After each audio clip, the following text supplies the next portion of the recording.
Pagi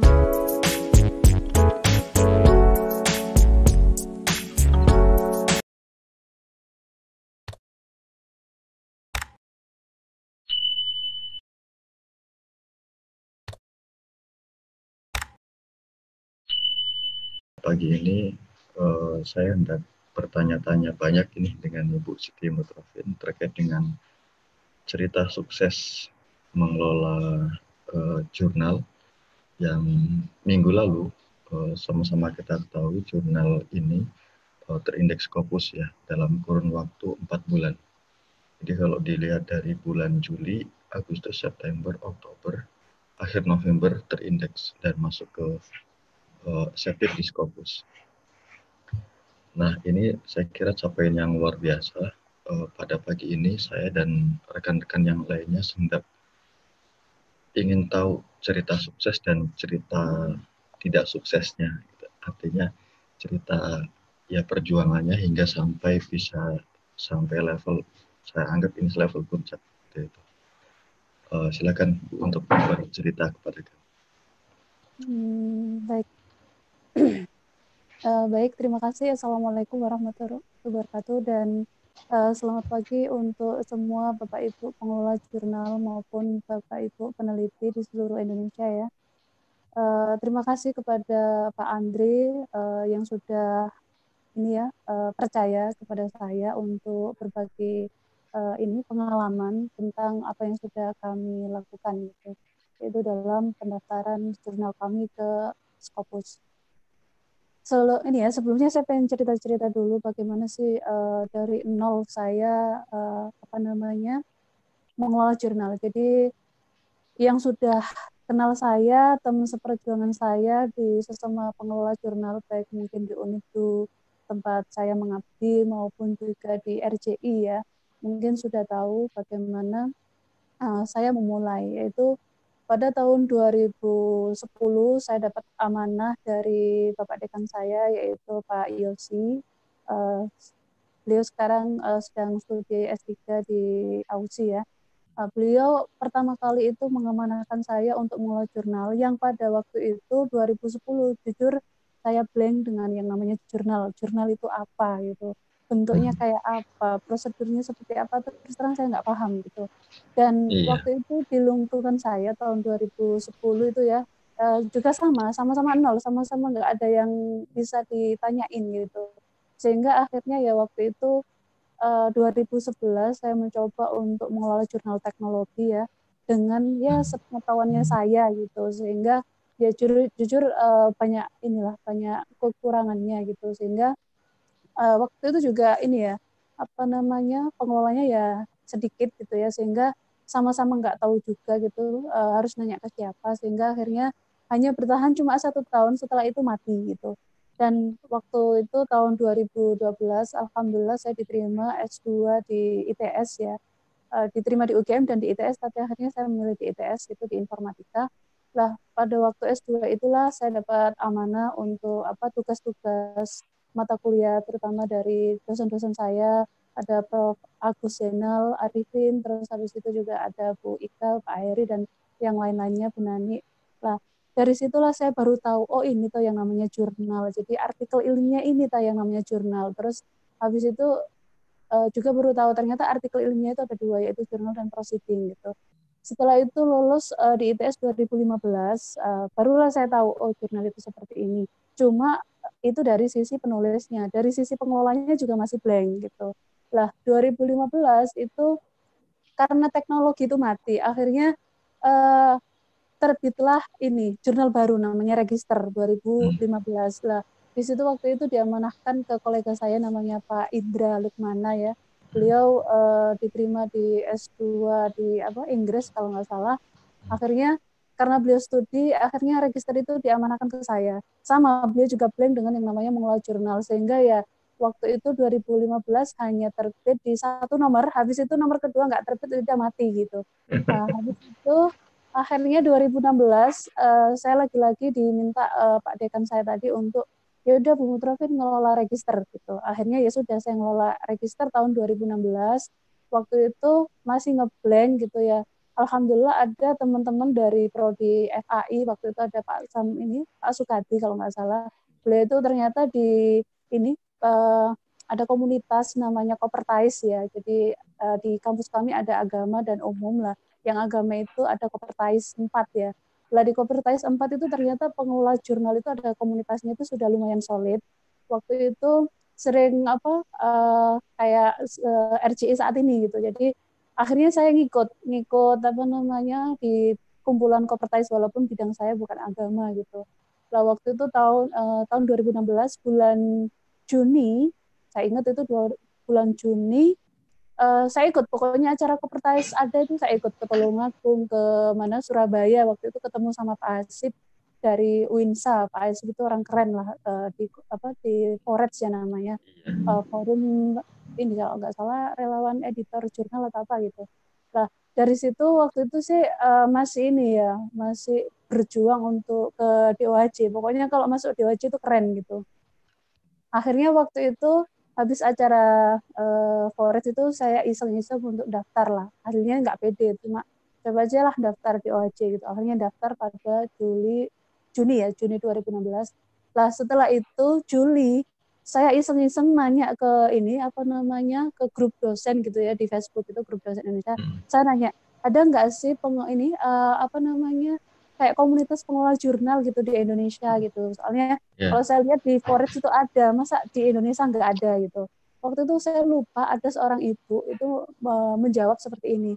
Ada Mbak, coba hubungi Pak Andri, ya, Mas Andri kalau gitu. Jadi kalau nggak salah manggilnya Mas Andri gitu. Habis itu ya sudah saya japri-japri kan ke Mas Andri gitu ya. Habis itu dimasukkan di grup RJI gitu, WA waktu itu. Habis itu di situ ternyata kalau nggak salah RJI itu mau dibentuk gitu ya, sehingga Desember 2016 itu ada ini Munas pertama kali di UGM. Alhamdulillah saya juga ikut gitu. Terus pokoknya Pak Andre ngadakan apa saya ikut gitu. Terus habis itu alhamdulillah Januari 2017 itu dapat ini kabar kalau DOAJ saya diterima gitu, sehingga di situ terindah DOAJ. Habis itu saya punya target gitu. Habis ini ngapain gitu, dan alhamdulillah waktu itu dapat informasi dari kalau nggak salah Pak Andre juga cerita tentang waktu itu di UNER, kalau nggak salah di UNER dijembatani sama teman-teman UNER. Terus habis itu juga ada Bu Silvi, ada Pak Pram gitu ya dari UM sama dari Agrivita Brawijaya. Itu cerita bahwa di waktu itu namanya Ristek Dikti ya Pak ya. Ristek Dikti itu ada program namanya BTBI ya sudah Februari akhirnya Februari. Waktu itu acaranya 31 Januari 2017. Saya masih ingat Pak. Pokoknya kenangan-kenangan itu saya masih ingat itu. Jadi waktu itu saya sama teman-teman dari Unib itu rombongan ke mana tuh ke UNER gitu. Terus habis itu di situ cerita Pak Pram, terus jenengan gitu. Ini loh ada program BTBI, yaitu ada nasional, ada internasional. Terus di situ diceritakan kalau nggak salah Pak Andri sudah pernah dapat, terus Bu Silvi juga pernah dapat. Habis itu di situ akhirnya ditindaklanjuti, saya dikasih contoh proposal dari Pak Andre, terus habis itu nyoba daftar, alhamdulillah dapat April 2017. Habis itu setelah dapat PTBI kalau nggak salah waktu itu Pak Lukman itu punya target yang dapat PTBI itu harus melakukan akreditasi jurnalnya.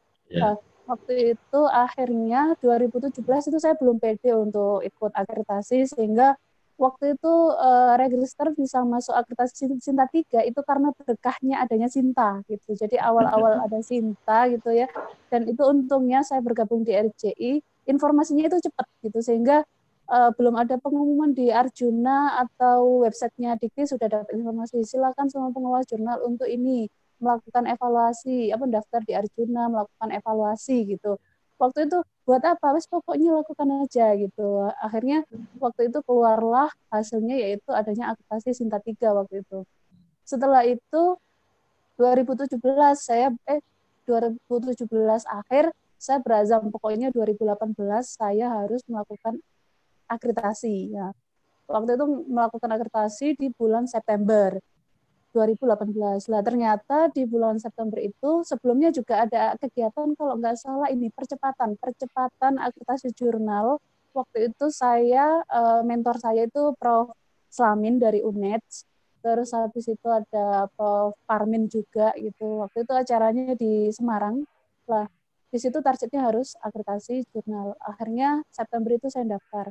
Lah ketika September daftar, ternyata website kami itu diserang sama hacker gitu, sehingga akhirnya banyak sekali akun-akun kami, termasuk akun saya gitu ya, termasuk akun manajer jurnal itu dihapusin sama si hacker gitu, sehingga akhirnya penilaian akreditasi itu ditunda, yang harusnya mungkin Oktober itu udah selesai, akhirnya baru keluar ini Desember 2018. Alhamdulillah dapat Sinta 2 gitu. Setelah Sinta 2 itu Alhamdulillah 2019, yaitu 2019 Februari itu ada ini kegiatan namanya ini apa tuh Pak, yang di Jakarta di Hotel Margo itu loh, Februari, yang penyerahan dapat ini juga insentif. Nah, waktu itu yang sudah terakreditasi Sinta 2 sama 1 itu kalau nggak salah dapat insentif, karena alhamdulillah saya dapat. Waktu itu acaranya apa ya, saya lupa itu. Pokoknya itu acara besar lah di di Jakarta itu. Nah, habis itu saya mikir, habis ini ngapain gitu. Pengen gitu dapat Sinta 1 yang katanya sulitnya minta ampun gitu. Akhirnya ya sudah, waktu itu 2019 saya hanya menerima artikel bahasa Indonesia. Terus habis itu ternyata alhamdulillah 2019 itu sudah terbit semua nomor terbitan itu. Lah ternyata ada artikel-artikel yang sudah masuk dan itu sudah siap terbit untuk 2020. Lah waktu itu terus terang saya dadakan, semua serba dadakan gitu. Jadi wah ini ada artikel sudah siap, bagus. Gimana kalau saya ini aja, saya buat bahasa Inggris gitu. Jadi 2020 artikelnya bahasa Inggris. Akhirnya waktu itu ya ini pokoknya selama di halaman saya itu belum saya kasih informasi tentang artikelnya bahasa Inggris, maka yang sudah terlanjur masuk pakai bahasa Indonesia nggak apa-apa, saya terima. Jadi ada 2 pilihan waktu itu, satu mereka yang saya suruh menerjemahkan atau kami bantu cari penerjemah gitu. Ya sudah, waktu itu akhirnya beberapa itu menerjemahkan sendiri, beberapa itu melalui kami gitu. Jadi waktu itu ada salah satu lembaga penerjemah yang bekerja sama dengan natif gitu ya, dan saya kayaknya udah share sama Pak Andre gitu. Lah ternyata di situ tekor karena hitungannya itu per 1000 kata itu sekian gitu, sehingga akhirnya waduh kalau kayak gini tekor kita sudah nggak dapat apa-apa gitu. Jadi memang target kami bukan cari uang ya, target kami bukan cari uang. Jadi semua biaya-biaya itu terus terang SDM kami itu sangat minim sekali, SDM internal itu sangat minim sekali, dan jujur saya tidak bisa bahasa Inggris sama sekali gitu. Kalau bahasa Indonesia mungkin saya bisa masih bantu lah untuk ngecek profitnya gitu, tapi kalau bahasa Inggris terus terang saya blank gitu, sehingga mau nggak mau saya harus nyewa orang untuk menerjemahkan itu gitu, sehingga terus terang banyaknya biaya itu kebanyakan untuk biaya-biaya penerjemah, terus habis itu kan juga ada langganan doi, langganan lain-lain gitu. Habis itu akhirnya 2020 mulailah kami artikelnya sudah berbahasa Inggris gitu. Terus habis itu bulan Juli itu alhamdulillah terbitan sudah terbit semua di 2020. Lah waktu itu saya lihat kebetulan saya juga ikut grup di ini ya, pengelola jurnal khusus informatika sistem informasi ilmu komputer gitu di WA gitu. Lah di situ ada salah satu pengelola jurnal dari Medan namanya Pak Hengki gitu ya. Pak Hengki itu cerita kalau beliau itu mengajukan jurnal ke Scopus gitu. Lah waktu itu jurnalnya kalau nggak salah masih Sinta 4 gitu. Terus saya jadi kayak merasa tertampar gitu. Jadi ibaratnya wah, Pak Hengki yang jurnalnya Sinta 4 berani untuk mengajukan ke Scopus. Masuk saya nggak berani gitu loh. Terus saya tanya ke bapaknya, Pak jeneng kok berani itu gimana ceritanya? Wes salah Bu, anggap saja gitu ya, dapat penilaian gratis dari mereka langsung aja ke atas gitu. Maksudnya Indonesia kan selama ini masih Scopus itu dianggap lebih wah gitu kan daripada yang akreditasi gitu. Jadi anggap aja lah Bu dapat penilaian gratis dari langsung langsung internasional, tingkat internasional gitu. Habis itu oh gitu ya. Ya sudah wes saya tak coba lah. Waktu itu saya tanya ke Pak Hengki jenengan ngajukan Scopus sudah berapa kali? Kalau nggak salah waktu itu 2 atau 3 gitu loh. Jadi gagal gitu. Habis itu wah beliau aja berani, masa saya enggak gitu kan. Nah, akhirnya waktu itu saya coba sih, awal-awalnya sebenarnya nggak ada rencana untuk ngajukan Scopus. Awal-awalnya cuma ngecek ini aja, preevaluasinya itu. Jadi Ya. setelah saya coba ngisi preevaluasi, ternyata nilai saya itu sekitar 94 versi saya gitu. Jadi kan subjektif. Habis itu kenapa nggak saya ajukan? Wes bismillah lah saya ajukan gitu. Jadi terus terang tanggal 3 Juli itu niatnya adalah hanya evaluasi, nggak ada niat untuk ngajukan. Ngajukan itu gara-gara itu tadi aja. Gara-gara Pak Hengki gitu. Kalau nggak ketemu Pak Hengki mungkin saya nggak berani gitu. Habis itu ternyata tanggal 3 Juli saya ngajukan, terus tanggal 4 Oktober itu ada kemajuan, ada ini buletnya itu terisi tambahan 2 gitu. Tanggal 8 terisi lagi tambahan 2, jadi tinggal 1 buletan. Dan ternyata di tanggal 28 November kemarin lah ternyata buletannya sudah lengkap dan akhirnya dinyatakan diterima. Makanya di situ terus terang kalau ditanya Bu harganya berapa, biayanya sekarang setelah Scopus, terus terang saya belum melakukan perubahan biaya terus terang. Kenapa? Karena jujur saya masih sampai sekarang masih kaget gitu. Jadi saya masih blank, belum tahu ini nanti kemana gitu Pak. Mungkin itu dari saya.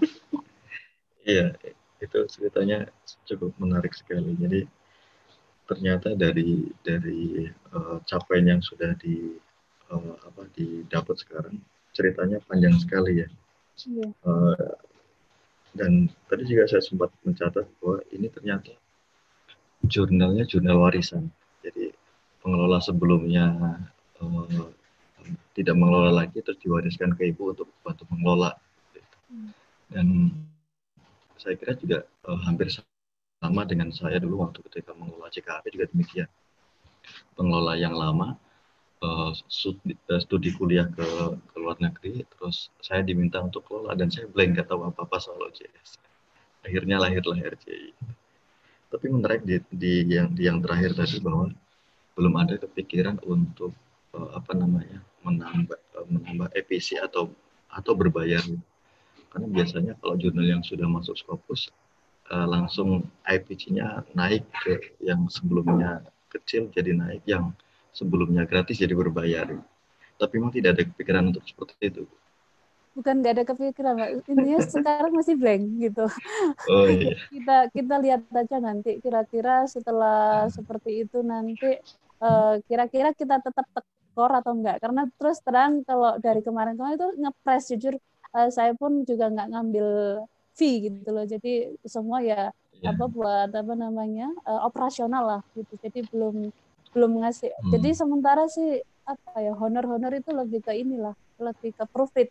Jadi editor sama reviewer pun belum ada honor. Jadi kami masih hanya mampu untuk memberi sertifikat sama SK saja sih. Gitu. Oh iya. Oke. Kita coba masuk ke kontennya, gitu kan? Tadi Ibu menjelaskan bahwa sudah mulai berbahasa Inggris di tahun 2020. Tapi ketika saya coba baca komentar dari CSAB yang melalui email itu, bahwa artikelnya belum berbahasa Inggris ya, kalau nggak salah itu. Yang diwajibkan oleh Scopus hanya title dan abstrak berbahasa Inggris. Oh gitu. Nah, terus tapi berarti kemarin yang berarti kemarin yang diajukan ke Scopus itu artikel-artikel yang tidak berbahasa Inggris ya? Jadi gini Pak, yang email terus terang email itu belum saya terus terang saya nggak bisa bahasa Inggris, jadi email itu terus terang belum saya baca, belum saya terjemahkan intinya apa gitu. Jadi gini, ketika kemarin itu bayangan saya pernah sih saya mendengar gitu ya di grup itu mengatakan di beberapa teman-teman yang pernah menjadi editor itu mengatakan bahwa sebenarnya Scopus itu nggak harus bahasa Inggris gitu. Itu dilihat dari ada beberapa dari jurnal Malaysia ya kalau nggak salah ya, itu ternyata artikelnya kan bahasa Melayu dan ternyata terindeks Scopus gitu. Tapi ketika saya ngajukan kemarin itu saya bukan ngajukan artikel yang bahasa Indonesia. Ya mungkin dari kan kemarin itu ada 6 terbitan ya, dari 6 terbitan yang baru bahasa Inggris itu hanya terbitan di satu volume saja yang di volume 6 tahun 2020 itu aja yang bahasa Inggris. Sisanya memang masih bahasa Indonesia. Cuma yang saya ajukan, kalau di pengajuan Scopus itu kan kita harus muter 10 artikel yang kita anggap bagus gitu ya. Lah, dari 10 artikel itu saya ambilkan dari terbitan di tahun 2020 semua. Jadi itu semua artikel-artikel yang berbahasa Inggris. 2 nomor ya. Jadi yang saya anggap bagus, dan terus terang saya kemarin itu nggak nyangka diterima. Kenapa? Karena satu, dari sisi penulis semua itu masih penulis Indonesia semua, nggak ada yang dari luar negeri gitu. Terus yang uniknya itu. Terus habis itu editor itu semua orang Indonesia, cuma ada beberapa editor itu yang saat ini sedang studi di luar negeri, kayak misalnya Pak Lukman itu ada di Jepang. Terus ada juga Pak Wisnu lagi di Prancis, terus ada juga Pak Denny di Turki gitu. Jadi untuk editor murni orang Indonesia, tapi beberapa afiliasinya itu adalah afiliasi studi mereka. Sedangkan kalau yang reviewer itu memang asli dari luar negeri. Alhamdulillah ya sudah melikupi 5 benua dan itu asli. Jadi bukan pinjam nama, bukan orang Indonesia, tapi memang benar-benar orang luar sana gitu. Gitu, Pak. Ya. Tapi kalau untuk Scopus itu kan sebenarnya yang dilihat adalah editor bot, bukan reviewernya nggak dilihat. Yeah. Nah, tapi dua-duanya memang ditampilkan di website saya lihat. Yeah. Nah, ya ini jadi hal yang unik yang bisa saya sampaikan, bahwa ini jurnalnya editornya semua dari Indonesia, penulisnya dari Indonesia, terus diversity-nya di mana itu. Nah, maka saya anggap ini unik karena Scopus kan sebenarnya menekankan diversity, terus harus ada dari beberapa negara seperti itu. Nah, jadi apakah Ibu menganggap sebagai ini sebuah keajaiban gitu? Ini jurnal saya kayaknya biasa-biasa saja, atau menurut saya, tapi ini kok bisa masuk Scopus ya? Ada pikiran seperti itu nggak, Bu? Iya ada, makanya saya bilang saya masih blank gitu. Sampai sekarang saya masih blank. Ya karena kan kayaknya orang-orang itu ceritanya kan serem-serem gitu loh, Pak. Ada yang sampai 5 kali ditolak gitu. Dan ketika saya sharing sama teman-teman yang ditolak itu ada beberapa 2 jurnal dari pengelola dari teman saya. Satunya di kampus PTN negeri, saya nggak usah disebut ya, PTN Gajah gitulah. Itu ternyata di Jawa Timur, itu ternyata permasalahannya adalah artikelnya itu masih ada grammatical error. Jadi masalah tata tulis bahasa Inggris gitu. Terus habis itu ada juga kampus Gajah swasta di Malang gitu, nggak usah disebut namanya. Itu juga sama, kasusnya adalah di grammatical error-nya itu. Terus habis itu juga ada dari ini punya jurnal teman saya di daerah mana tuh, Kalimantan, itu mengatakan ya ini mereka minta masalah kualitas artikel. Jadi bisa jadi saya itu ini dapat naiknya itu di situ, nilai poin tingginya mungkin di kualitas artikel gitu. Karena terang 2020 itu Pak, biasanya kan reviewer itu cuma 2-3 gitu ya. Lah di kami itu sampai 8 Pak. 8 reviewer Pak. Dari seluruh Indonesia seluruh dunia. Iya, satu artikel itu sampai 8. Kenapa sampai 8? Nah, jadi saya kalau misalnya ada artikel itu langsung saya carikan kadang 20 sampai 50 reviewer seluruh dunia gitu. Jadi kalau misalnya dalam sehari 2 hari nggak ada respon, saya tambah lagi sampai 100 reviewer gitu. Saya kirim. Jadi siapa yang bersedia? Jadi siapa yang bersedia saya tugaskan semuanya gitu. Sehingga karena gini Pak, ada beberapa reviewer dari luar negeri itu yang juga komentarnya itu kayak terlalu ringan gitu Pak. Jadi ada juga yang dia tuh bagus gitu. Jadi kenapa saya ambil 8 itu saya iakan semuanya, yaitu menjaga nih kalau ada komentar-komentar yang terlalu ringan, hanya ya sama kayak misalnya jurnal yang nggak terakhir gitu. Tapi itu tadi ada beberapa yang keren lah gitu. Oh, jadi ini sistemnya ada artikel masuk, terus Ibu punya bank data email yang dalam bidang ilmu yang sama, data, atau bahkan bukan bank data. Tapi bukan bank data. Iya. Jadi gini, langsung cari gitu. Langsung jadi, otomatis gitu. Bukan otomatis, Pak, manual, Pak. Oh. Manual. Jadi Jadi Ibu gini, mencari itu gimana prosesnya? jadi gini, apa namanya, tiap artikel, tiap edisi itu kan kita nggak tahu ya, edisi itu yang lebih banyak itu artikel tentang apa gitu ya. Jadi selama ini kan dulu ketika jurnal saya awal-awal itu yang banyak membantu kan teman-teman saya seangkatan di S2 ITS lah. Biasanya karena seangkatan ya kita sebidang lah gitu. Jadi kalau saya kan bidangnya itu tentang Ya, KCP gitu ya, kecerdasan buatan. Jadi kalau ya. lingkup saya tentang machine learning, data mining mungkin banyak gitu loh apa SDM-nya. Tapi kalau pas dapat kayak kemarin itu yang paling banyak adalah dapat Bitcoin. Nah, Bitcoin terus habis itu apa namanya blockchain gitu ya.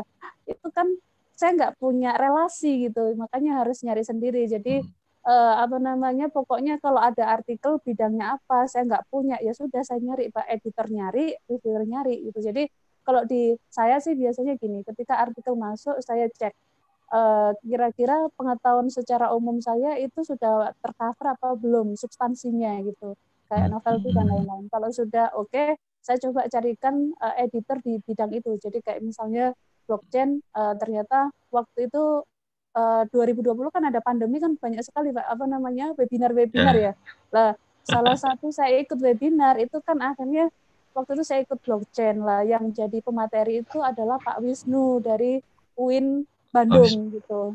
Pak Wisnu. Habis itu dia IEEE ya. sekarang iya, dia sekarang S3 di Prancis gitu. Habis itu akhirnya saya Hmm. tanya tuh sama panitia, panitia saya boleh nggak minta nomornya Pak Wisnu gitu. Saya mau ngelamar menjadi Ya. editor. Habis itu, oh iya bersedia. Oh, Habis itu ya sudah saya hubungi. Alhamdulillah dia bersedia lah gitu.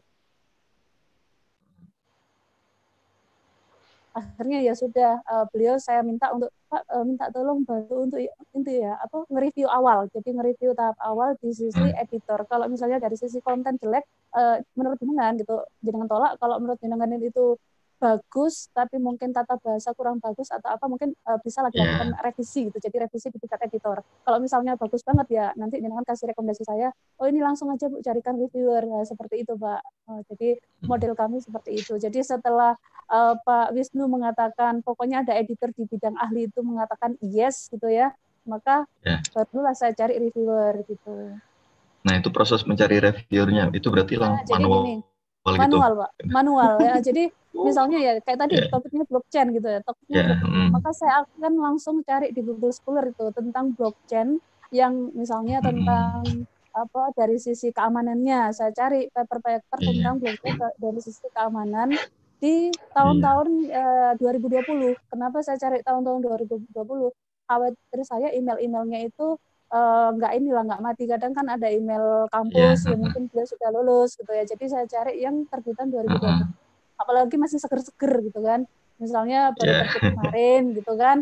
Ya sudah saya emaili gitu. Jadi apa namanya template dari email itu saya minta tolong teman saya termasuk Bu Lydia lah ya. Bu Lydia di RJI kan dari sastra Inggris. Jadi saya minta tolong, Bu Iya. saya punya template seperti ini, saya minta bantuan dia diterjemahkan gitu biasanya. Terus habis saya kirim lah itu dan saya cari Pak informasi kira-kira kalau di jurnal kan hanya nama lengkap ya tidak ada gelar gitu kan. Iya. Jadi saya cari itu kepo tuh. Jadi orang-orang itu gelarnya apa dari kampus apa saya cari sehingga ketika saya menyebutkan prof itu memang benar-benar prof gitu. Jadi biar Iya. enggak kadang kayak saya kan sering sekali tuh dapat kiriman email saya belum prof gitu dipanggil prof lah kan kelihatan kalau nggak Iya. kenal Iya. saya gitu Iya. loh. Jadi biar dianggap bahwa saya itu memang niat gitu loh, bukan apa namanya niat gitu Pak. Dan di situ biasanya saya langsung to the point ketika mencari reviewer. Jadi saya bilang misalnya perkenalkan saya Siti Mutrofin, saya seorang pengelola jurnal dari Indonesia yang sudah terakreditasi Sinta 1 ini Sinta 2 gitu. Ini misalnya apa namanya buktinya, terus habis itu saat ini sedang mengajukan apa namanya ke Scopus gitu. Iya. Habis itu saya sedang membutuhkan ini seorang reviewer di bidang ini. Saya melamar Bapak karena Bapak pernah punya publikasi terkait ini, yang Oh. itu kayaknya relate sama judul artikel ini gitu. Dan Oh. biasanya waktu itu Pak sebelum Scopus itu saya ngasih mereka itu waktunya cuma 2 minggu gitu. Jadi biasanya sih di kami waktu reviewnya itu 2 minggu gitu dan kami hanya mampu memberikan SK sama sertifikat gitu. Kira-kira jika misalnya bersedia mohon hubungi kami. Jadi saya langsung tuh poin apa sih yang bisa saya sampaikan, apa sih yang bisa saya berikan gitu biar mereka itu ekspektasinya nggak tinggi gitu sehingga Iya. nanti mereka kecewa gitu. Jadi yang menerima saya itu ya benar-benar menerima karena tahu kondisi kami gitu, Pak. Iya. Ya itu luar biasa banget. Nah, yang hal-hal seperti ini kan jarang diketahui oleh publik ya, bahwa orang taunya hanya register seperti itu masuk Scopus, tapi ada proses lain yang lebih lebih saya kira ini yang luar biasa prosesnya itu. Karena selama ini kan orang pasif ya, beberapa pengajarnya lebih pasif. Ketika ada naskah masuk ya dikirim ke seadanya, kadang kirim ke satu, kadang kirim ke dua. Kalau nggak balik ya sudah, itu nggak, terus nggak ada progres yang lain. Tapi ini saya lihat satu artikel bisa dikirimkan bahkan sampai ratusan reviewer ya. Iya, Nah itu soalnya kan ini Pak, kadang 25 itu uh, yang respon luar 2 biasa sekali gitu. ini. Nggih. Oh iya, iya, iya. Wah ini perlu dicontoh ini sepertinya ini. Tapi lumayan capek, Pak. Ya, ya kan hasilnya nggak ini nggak membohongi proses kan. Ya lumayan sih, Pak. Termasuk cepet Iya, lah. Soalnya teman iya. saya yang endingnya akhirnya ditolak itu ngajukannya itu Desember 2019, ternyata 2020 Oktober itu baru keluar hasil. Oh iya, yang ini Oh, juga yang kalau misalnya kita ngajukan akreditasi itu kan kita diminta untuk nyetorkan ini ya akun editor ya. Lah waktu di Scopus itu kemarin sebenarnya kan sifatnya opsional, tapi tetap saya kasih ini aja. Mereka saya kasih akun kami editor sehingga kalau misalnya mereka mempertanyakan kami ya biar mereka buka sendirilah dapur kami seperti apa gitu. iya. Oh. Misalnya Tapi saya itu sebenarnya tadi kan itu tidak wajib ya. iya, tidak wajib gitu. Soalnya saya kepikiran Oh, siapa Pak Hendy tadi yang mengatakan, terus tahu mumpung itu gratisan gitu. Jadi ibaratnya kita nggak bayar ya, toh gitu. Jadi kalau misalnya iya. apa ya sekalian jelek jelek sekalian jadi biar masukannya itu lengkap gitu daripada kita apa namanya takut-takut gitu ya biar dapat bagus tapi ternyata ada hal-hal yang mungkin ini ternyata ketika nggak dibuka itu ternyata uh, tinggi gitu kalau misalnya dikasih masukan gitu. Mungkin itu, Pak. Iya. Nah, ada satu lagi. Jadi soal sadness ini kan kalau saya lihat di website itu 18 ya Bu ya. Oke. Nah, itu proses untuk mendapatkan sadness 18 itu seperti apa Bu? Dari itu kan Natural, Pak. Natural. dari tahun 2015 itulah Iya. kalau salah. Ya. Natural itu, Pak. Jadi kalau saya cek sih Oh, rata-rata itu kayaknya sih penulis dari artikel register sendiri yang mensitasi. Ada beberapa hmm, itu yang natural memang hmm, bukan penulis register, jadi memang itu penulis luar. Kayak misalnya saya lihat ada beberapa paper tentang game itu disitasi dari mana ya? Dari Amerika gitu dan itu bukan penulis dan kami nggak ada yang kenal memang itu orang luar itu. Ada beberapa artikel yang 2020 kemarin disitasi oleh artikel yang terbit di Springer dan ternyata yang mensitasi itu orang Iran gitu. Jadi kami nggak ada jasa kayak jasa-jasa untuk beli biar disitasi itu enggak kan. ya. Saya pernah dengar ada yang siapa yang mau ini naikkan sitasi bisa ke saya kan gitu kan ada kan tapi saya nggak pakai itu. Terus kemarin juga ada teman yang nanya, Bu, dengar-dengar kalau nggak salah di Skopus itu kalau pengen cepat itu ada biro jasanya loh. Oh, Jangan pakai itu, Bang. Kita Pak, saya nggak tahu gitu. Nggak Pak, saya nggak pakai itu gitu. ada yang penasaran sampai tanya seperti itu ya Bu ya. Iya, saya juga kaget gitu apa namanya. Oh enggak, saya nggak pernah pakai seperti itu. Jadi semuanya natural saja karena ya itu tadi saya nggak mentarget terus terang 2020 saya nggak ada resolusi agar jurnal saya terindex nggak ada. Yang apa resolusi tahun ini paling ini saya pengen Sinta satu gitu. Cuma biasanya kan Sinta satu kan harus fokus lah. Makanya kemarin itu Ya. jadi barengan. Jadi tanggal 3 Juli itu saya ngajukan reakreditasi untuk ke Sinta 1. Saya Oh, evaluasi 86 kemarin kalau nggak salah. hmm, Nah, saya coba sih pengen penasaran kira-kira benar nggak sih kalau Sinta 1 itu harus Scopus gitu. Seperti itu sih. Sedangkan ya. Scopus itu kemarin nggak ada niatan gitu. Oh. Tapi akhirnya sekarang auto Sinta 1 dan Iya. itu akhirnya tercapai. Iya, jadi apa belum keluar hasilnya, hasil akreditasinya. Iya, ini cerita-cerita kosong saja. Jadi ada yang bilang ini kayaknya doanya kuat ini dari pesantren, jurnalnya gitu. Apa ya, biasa sih Pak. Saya juga Biasa. ini kok apa namanya di tempat saya mengabdi itu saya nggak cerita kok kalau saya lagi mengajukan. Hmm, Jadi saya pokoknya ngajukan ya udah ngajukan. Jadi yang tahu paling ya hanya sesama pengelola jurnal. Tapi kalau oh, misalnya pimpinan itu nggak tahu saya ngapain, kemana itu nggak tahu. Pokoknya ya keluar aja gitu. ya. Jadi keluar hasil. Dan itu akhirnya ada apresiasi dari pimpinannya, Bu ya, Insya terkait Allah ada dengan Pak. Insya Allah ada. ya, itu yang terpenting. Jadi apa namanya ya, baik secara materi atau secara moral itu saya kira itu perlu untuk diapresiasi, karena saya anggap ini jurnal yang luar biasa itu. Kalau saya dengarkan cerita ibu ini, cerita yang saya anggap wow, ada juga yang seperti ini ya, apa namanya, usaha untuk kelola jurnal itu. Padahal selama ini saya mengelola jurnal biasa-biasa saja dan datar-datar saja. Ternyata ini ada yang lebih ekstrim gitu. Soalnya gini Pak, terus terang saya nggak bisa bahasa Inggris. Saya belum Hmm. pernah apa kerja sama dengan pihak luar negeri. Saya belum pernah studi ke luar negeri. Jadi link orang, oh ya, saya juga ini loh ya. Dulu itu sempat pesimis ketika saya tahun 2019 menentukan tes 2020 itu artikelnya bahasa Inggris dan pengen melibatkan reviewer atau editor dari luar negeri. Saya sebenarnya aslinya pesimis karena apa, saya nggak bisa bahasa Inggris, saya nggak punya kenalan, nggak punya link orang luar gitu. Dan alhamdulillah ternyata waktu saya apa satu paper langsung saya kirim ke 25 reviewer, ternyata kok ada yang 5 jam langsung respon, iya oke saya bersedia gitu. 1 hari langsung respon, oke bisa. Nah seperti itu Pak. Jadi ternyata kadang apa yang kita bayangkan itu tidak semenakutkan realita Pak. Hmm. Oke. Hmm. Ini ada satu lagi. Jadi soal ini Bu, apa namanya, soal uh, jadi dari tahun 2015 ya sampai sekarang itu, terus uh, misalnya kan sudah accepted Scopus, tahun depan itu kan nanti Scopus akan mengirimkan informasi bahwa ini nanti mulai tahun berapa coverage-nya. Nah, Ibu nanti rencana akan mengajukan dari tahun berapa? Terus terang itu Pak saya masih blank. Ini kayaknya Oh, ya terus terang saya masih blank gitu. Jadi iya. aslinya setelah dinyatakan terindeks Scopus ini saya harus ngapain sih? Tapi alhamdulillah sih kemarin itu saya dapat ini apa namanya diundang sama Pak Fajar dari Kemester Green.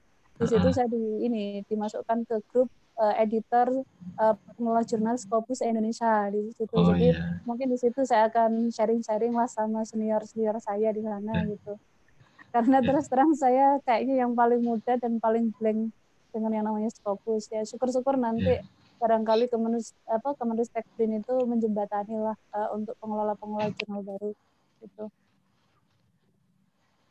Tapi catatan saya adalah uh, ketika capaian Scopus ini sudah di dalam genggaman Ibu, kira-kira masih berkenan berbagi informasi, berbagi ini kan ya. Jangan sampai nanti sudah mulai sulit dihubungi, sudah mulai ya. Oh enggak Pak, santai saja. Santai saja.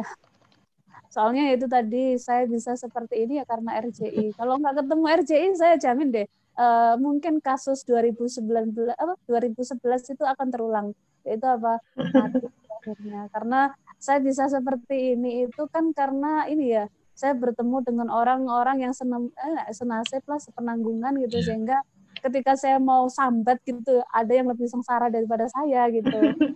Jadi akhirnya ya ini tetap semangat gitu. Dan memang sih kalau Hmm. saya lihat sih jurnal itu cepat maju itu adalah dilihat dari pengelolanya. Kalau misalnya Hmm. pengelolanya itu semangat, insya Allah yang lain itu ngikuti gitu. Karena Oh ya. kalau misalnya penulisnya bagus sekalipun, kalau misalnya editornya nggak ada target, saya yakin tetap jalan di tempat. Karena apa? Oh. Yang ada keinginan untuk ini nanti diajukan akreditasi, ini nanti diajukan ke Scopus, ini nanti diajukan ke bos, itu kan pengelola. Ya. Sedangkan penulis, reviewer, editor itu kan manut. Jadi Iya. menurut saya sih EIC itu inilah menentukan sama timnya tadi. Berarti nilai plusnya itu ada di grammarnya ya. Jadi kemarin kalau boleh tahu itu nge-proofnya di mana Ibu ya? terus terang Pak, kalau di proof saya kalau misalnya lepas banyak banget ya, jadi ada banyak artikel udah siap mau diterbitkan, udah banyak. Biasanya saya ada satu yang benar-benar ahlinya bahasa, kayak misalnya Bu Lydia, saya menggunakan jasanya Bu Lydia salah satunya. Terus ada juga kolega saya di Unipus juga yang dari sastra Inggris, yaitu Bu Mai sama suaminya Pak Panani. Terus ada juga yang beberapa artikel itu ini kalau pas ini ya, satu artikel sudah siap hanya satu itu saya nggak melibatkan dari ini di luar bidangnya kami gitu. Tapi kalau misalnya cuma satu itu biasanya saya minta ke editor saya sendiri. Jadi editor saya yang saya tahu beliau itu bahasa Inggrisnya bagus gitu. Jadi ada salah satunya misalnya Bu Imah ya. Bu Imah itu saya dapat kabar dari salah satu reviewer saya namanya Mbak Anis, bilang bahwa Bu Ima itu keren Bu, ini IELTS-nya itu sekitar sekian, pokoknya TOEFL ITP-nya itu 500 ke atas gitu. Sehingga itu, jadi biasanya saya minta tolong ke ini, orang-orang yang ITP TOEFL-nya itu minimal 500 gitu. Jadi ke editor kami sendiri gitu Pak. Berarti memang tidak ada lembaga proofread yang kita kalau minta pakai tolong lembaga ya? itu mahal Pak, kami tekor Pak. Mahal ya? Yang lembaga kerjasama dengan natif ya, yang Iya, mungkin kalau yang lembaga dulu. kalau Ya. lembaga nasional mungkin agak murah mungkin ya, cuma ya itu tadi saya juga kenapa kok menggunakan jasa dari teman saya di bidang yang sama dengan saya tapi ahli bahasa Inggris, karena kadang ada istilah istilah kami gitu ya, ketika diterjemahkan bahasa Inggris itu rasanya aneh gitu loh Pak, itu sehingga makanya pokoknya selama SDM di kami itu masih mencukupi, kami tetap pakai ini. Tapi kalau udah nggak mencukupi, barulah kami mungkin cari yang memang beliaunya bidangnya itu sastra gitu. Oh, Yang iya. memang ngambil bidangnya itu tentang penerjemahan lah gitu. Ya, soalnya memang kalau pakai lembaga itu saya lihat lembaga dari luar negeri yang dulu Ibu rekomendasikan itu mahal sekali gitu. Nah itu kalau jurnal yang belum ada edisinya, apalagi wah. apalagi itu kan per kata ya Pak, per 1000 Iya, kata ya. Lah berkata, kadang iya. penulis itu kan ngasihnya 6.000 kata, 7.000 kata. Lah itu Pak, jadi malah tekor. Misalnya kami Iya, cuma 1,5, kita bayarnya bisa lebih dari itu. iya. Itu baru di proofread, belum yang lain gitu. Iya. Nah, Kayak ini misalnya ya silakan Bu lanjut. kayak misalnya kami kan desain itu kan saya juga bayar, misalnya Oh, poster, cover dan lain-lain. Kadang kan band fresh lah, nggak itu terus gitu, posternya kan ganti desain, itu kan juga bayar gitu. Sehingga ya intinya fee itu jangan beranggapan, ya mungkin ada beberapa orang yang cari uangnya itu dari mengelola jurnal ya, tapi ya. terus kan kalau kami enggak gitu. Jadi itu fokus ke ini operasional lah gitu. Ya rencana sih untuk editor adalah rencana untuk dikasih honor itu. Tapi ya nggak banyak lah. Maksudnya masih banyak kan operasional gitu. Berarti memang reviewer yang tadi itu memang nggak dikasih honor ya, kasih sertifikat, Kalau kasih ini. kalau dikasih honor Pak, nggak bisa bayar kan Pak. Orang luar negeri dari Iya. Amerika misalnya dikasih $100, cuma mungkin bagi mereka nggak ada apa-apanya gitu loh. Kita Dan udah banyak. iya di kita banyak, di mereka apa ini gitu. Mungkin uang jajan. Buat beli es katanya. Iya, cuma ini sih pesan dari reviewer-reviewer luar negeri sih, biasanya mereka menyarankan yang kemarin itu ini, minta tolong mungkin ke depan waktu review jangan 2 minggu tapi ya minimal 1 bulan lah gitu, karena ini kan relawan ibaratnya kan pengabdian gitu loh, sehingga mereka kan punya kesibukan lain selain membantu kami gitu. Jadi kalau bisa sih jangan terlalu cepat, yaitu minimal 1 bulan itu yang paling cepat gitu. Sehingga kami juga minta tolong ke para penulis ya, kalau misalnya ngirim ke kami, jangan tanyakan ini kira-kira hasil reviewnya keluarnya berapa hari. Terus terang kami nggak bisa menjawab itu gitu. Jadi kalau misalnya banyak sekali yang jadi ke saya gitu, Mbak, kira-kira kalau misalnya saya masukkan artikel di register, kira-kira reviewnya butuh berapa hari ya? Tidak bisa menjawab saya, karena bukan saya saja yang mengelola. Maksudnya saya itu bertim gitu loh, dan apa namanya, kadang ada beberapa artikel itu Pak, ada artikel itu yang kadang kita kekurangan SDM gitu ya. Ini aja ada artikel dari September kita sudah ngirim ke 100 orang, itu belum ada yang bersedia Pak, karena mungkin agak bidangnya agak ini ya, banyak sedikit-sedikit yang di bidang itu gitu. Jadi ditambah lagi juga ini kan, ngitungnya kan bukan dari mereka ngirim, habis itu 1 bulan langsung itu enggak. Karena apa? Bisa jadi setelah dari kami gitu ya, setelah kita cek ternyata saya butuh editor ini. Nah, ketika saya tawarkan ke editor kan orangnya nggak langsung bilang oh ya saya bersedia, kan nggak harus gitu. Mungkin beliau baru responnya seminggu, beliau baru responnya 2 minggu kan gitu. Dan biasanya sih kalau di editor sih saya waktunya 2 minggu Pak. Kalau kemarin kan seminggu, rencana ini 2 minggu. Karena rata-rata kan editor Indonesia, mungkin kalau editor luar mungkin ya 1 bulan gitu. Dari situ aja udah sebulan, belum lagi nanti ada proses revisi. Kalau direvisi kan seminggu ya kalau di kami. Nah, habis itu dari revisi itu kan didistribusikan ke reviewer lah. Ketika distribusi ke reviewer itu kan semua yang kita tawarkan nggak selamanya bilang oke, saya mau gitu kan.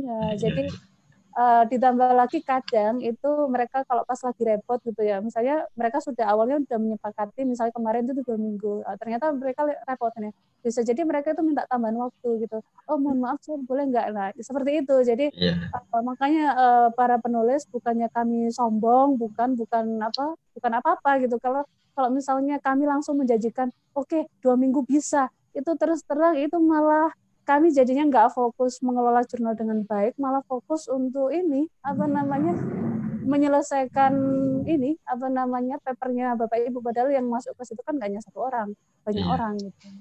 Jadi bagi para penulis register yang mungkin menyaksikan video ini ya, acara di channelnya Adre, itu tadi mohon dimaklumi ya, bukan kami sombong gitu, bukan, tapi itu tadi karena kita melibatkan banyak orang dan kami bisa seperti ini karena kami prosesnya seperti itu tadi gitu. Jadi bukan langsung yes no, ditambah lagi kadang mereka tanya itu belum nyetorkan judul, belum nyetorkan artikel, ya kita nggak tahu misalnya kalau misalnya itu diterima, kalau enggak gitu. Jadi daripada nanti ternyata hasilnya bagi kami misalnya ternyata ini kalau di jurnal kami ini kurang cocok, mungkin jurnal lain cocok gitu ya. Tapi kami sudah terlanjur janjikan kan nanti jadi bumerang juga bagi kami gitu. Makanya kami baru bisa menjanjikan diterima atau enggak itu kalau semua revisi itu udah diikuti, karena di kami itu kadang satu artikel itu kadang direview 3 kali, 4 kali gitu. Jadi biasanya sih artikel yang cepat hasilnya, ada juga kalau Bapak lihat di artikel tentang blockchain kalau nggak salah ya. Pokoknya ada artikel dari mahasiswa S1 Telkom University Bandung, itu prosesnya cuma 1 bulan Pak. 1 bulan itu memang benar-benar itu biasanya gini, pas bejo gitu. Jadi ibaratnya gini, artikelnya udah bagus, habis itu reviewernya lagi nggak sibuk. Jadi kayak Pak Wisnu kebetulan, salah satu editornya Pak Wisnu. Pak Wisnu nggak sibuk, jadi saya kasihkan sekarang. Nanti malam itu sudah disetorkan saya. Nah itu kan pas bejo gitu ya. Habis itu dari Pak Wisnu terus saya setorkan ke reviewer seluruh dunia gitu ya.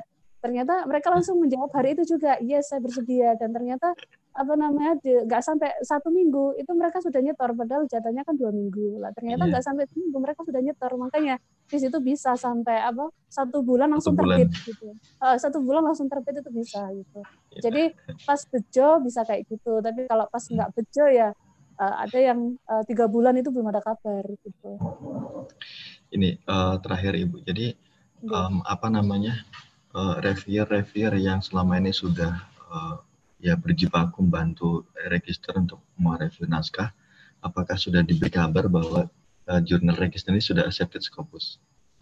Belum Pak, rencananya sekalian saya ngirimkan ini sertifikat sekalian sama nunggu SK dari Dikti gitu, karena kadang itu beberapa itu walaupun sudah saya kasih tahu gitu ya, ini linknya gitu, buktinya kadang mereka masih kampus saya, atau kalau misalnya saya ajukan buat PAK atau apa itu mereka masih mempertanyakan SK dari ini legalitas dari kementerian. Jadi kalau hanya masuk ke Sinta doang atau ngelihat statusnya accepted doang dari Scopus itu kadang masih belum kuat. Jadi sekalian gitu Pak rencana saya. Iya. Ini ada satu pertanyaan ini sebelum kita tutup.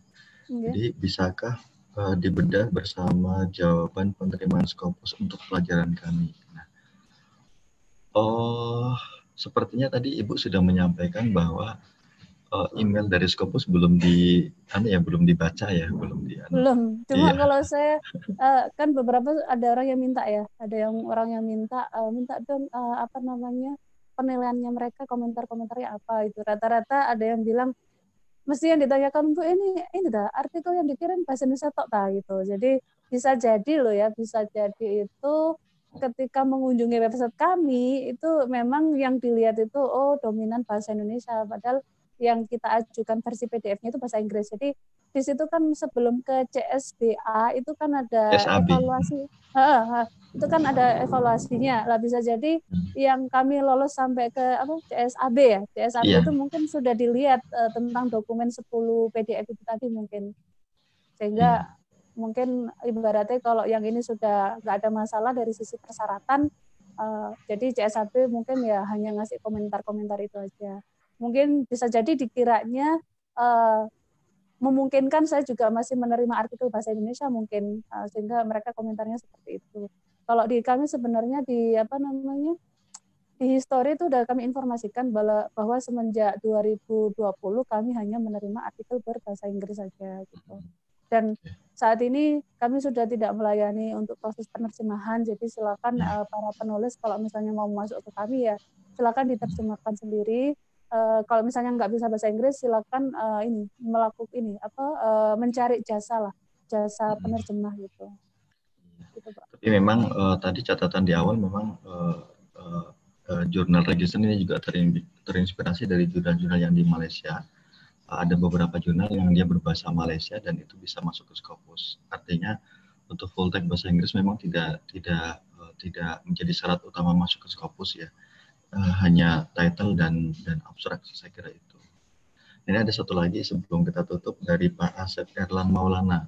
Untuk topik 2 edisi di tahun 2020, apakah spesifik atau tidak? Tidak. Jadi saya tidak bisa spesifik karena terus terang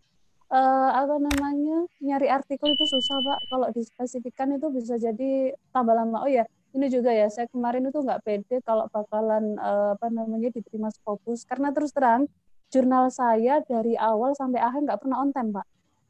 Selalu telat gitu. Kenapa? Ya itu tadi karena saya jaga kualitas gitu daripada saya on time tapi kualitasnya jelek.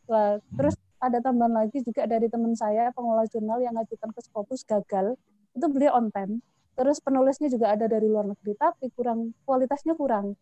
Sehingga ketika beliau kemarin ngomong, padahal ini loh Bu, artikel saya itu Bu yang saya serahkan ke Scopus itu dari penulis luar negeri Bu.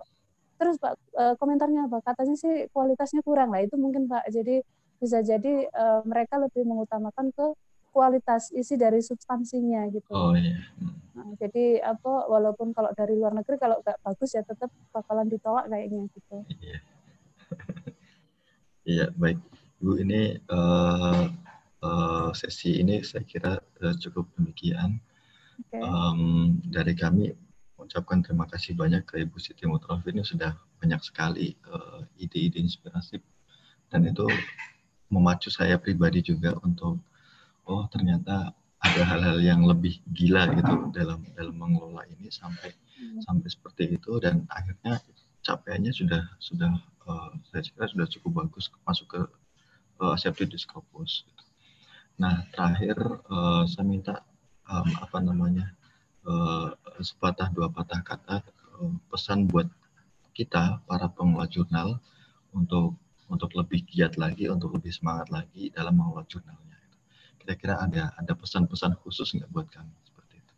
Oke. Jadi kalau menurut saya sih yang pertama satu menjadi pengelola jurnal itu memang berat gitu ya dan mungkin kalau di kampus-kampus itu adalah bukan jabatan yang sangat diidolakan. Nah, mungkin bisa dibilang kadang ada yang bilang itu sebagai jabatan buangan gitu ya. Jadi ibaratnya banyak yang nggak mau lah di situ gitu.